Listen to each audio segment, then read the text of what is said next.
Good Monday, everyone, and welcome to this edition of Conversations Daily News. I'm your host, Cyrus Webb. Glad you all could join us once again. Well, it's the first full week of 2021. We have your news headlines coming up on this Monday. We have the Truth of the Day with Mary Ellen Ciganovich. And today, in an entertainment spotlight, you've been part of my conversation with pharmacist Richard Ashworth. We're discussing a new survey dealing with seniors and the COVID-19 vaccine. Enjoy today's broadcast. For Conversations Daily News, I'm Cyrus Webb with your Monday headlines. In Mississippi news, the Mississippi State Department of Health reported 1,784 new COVID-19 cases on Sunday and 32 additional deaths. In Mississippi, there have now been 222,000 cases and 4,871 coronavirus-related deaths since March. In a related story, Dr. Anthony Fauci says vaccinations are ramping up in a glimmer of hope. The U.S. ramped up COVID-19 vaccinations in the past few days after a slower-than-expected start, bringing the number of shots dispensed to about 4 million, government health officials said on Sunday. Dr. Anthony Fauci, the nation's top infectious disease expert, also said on ABC's This Week that President-elect Joe Biden's pledge to administer 100 million shots of the vaccine within his first 100 days in office is achievable. And he rejected President Donald Trump's false claim on Twitter that coronavirus deaths and cases in the U.S. have been greatly exaggerated. All you need to do is go into the trenches, go into the hospitals, go into the intensive care units, and see what is happening. Those are real numbers, real people, and real deaths, Fauci said on NBC's Meet the Press on Sunday. The U.S. death toll has climbed past 350,000, the most of any country, according to data compiled by Johns Hopkins University. While more than 20 million people nationwide have been infected, states have reported record numbers of cases over the past few days, and funeral homes in Southern California are being inundated with bodies. In more national news, Nancy Pelosi re-elected as Speaker of the House. Nancy Pelosi has been narrowly re-elected on Sunday as Speaker, giving her the reins of Democrats' slender House majority as President-elect Joe Biden sets a challenging course of producing legislation to tackle the pandemic, revive the economy, and address other party priorities. The California Democrat, who has led her party in the House since 2003 and is the only woman to be Speaker, had been widely expected to retain her post.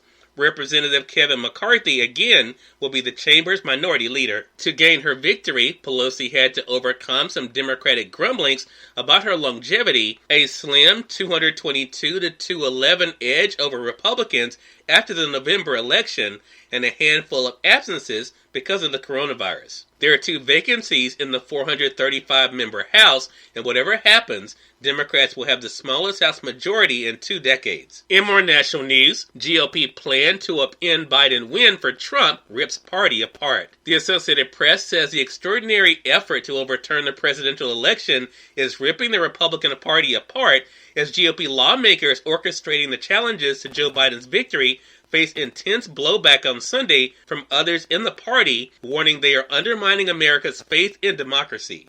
President Donald Trump has enlisted support from a dozen Republican senators and up to 100 House Republicans to challenge the Electoral College vote when Congress convenes in a joint session to confirm President-elect Joe Biden's 306-232 win. While Biden is set to be inaugurated on January the 20th, the outgoing president is intensifying efforts to prevent the traditional transfer of power. Trump can be heard in an audio recording pressuring Georgia's election officials to find enough votes to flip Biden's win to him. Allies are pressuring Vice President Mike Pence to ensure Trump's victory in presiding over the congressional session. Trump is whipping up crowds for a rally in Washington. The 2020 election is over, said a statement Sunday from a bipartisan group of 10 senators, including Republicans Susan Collins of Maine, Lisa Murkowski of Alaska, Bill Cassidy of Louisiana, and Mitt Romney of Utah. At this point, further attempts to cast doubt on the legitimacy of the 2020 presidential election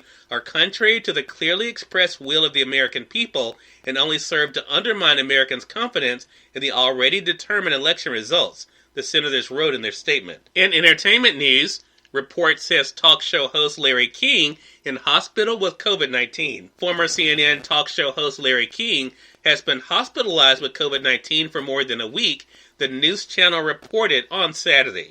And finally, in more entertainment news, Wonder Woman 1984 adds $5.5 million in second U.S. weekend. In its second weekend in U.S. theaters, Wonder Woman 1984 has made $29 million to date from the U.S., where about 39% of theaters are open in most major markets, including New York, Los Angeles, Chicago, Boston, and San Francisco are closed. Cyrus Webb, Conversations Daily News. It's now time for the Truth of the Day with Mary Ellen Ciganovich. Enjoy. Hi, this is Mary Ellen with your Truth of the Day. Allow yourself the freedom to change your mind. Always allow yourself the freedom to change your mind.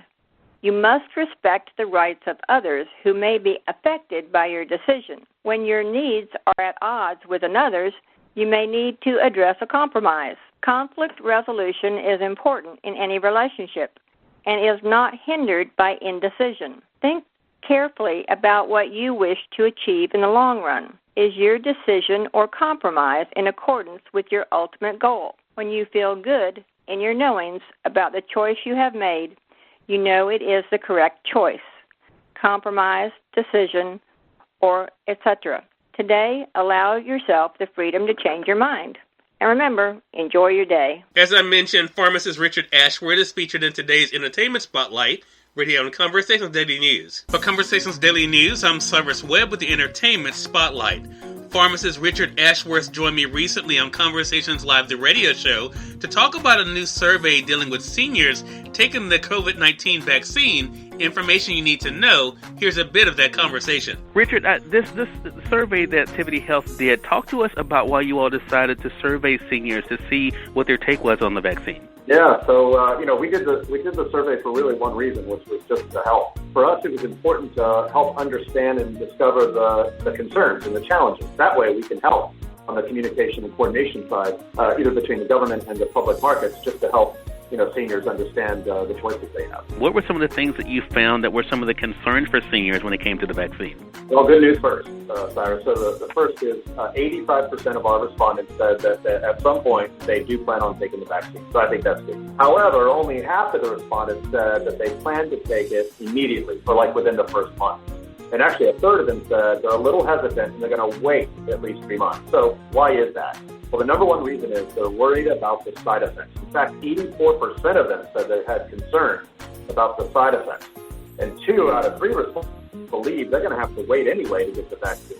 And then 60% of them are worried about how much it's going to cost. Wow. Why does the potential rollout of the vaccine, Richard, seem to cause additional challenges for seniors? Because it seems like one of them, especially because of the temperature, that's going to be an issue. But what are some of the things that you're hearing?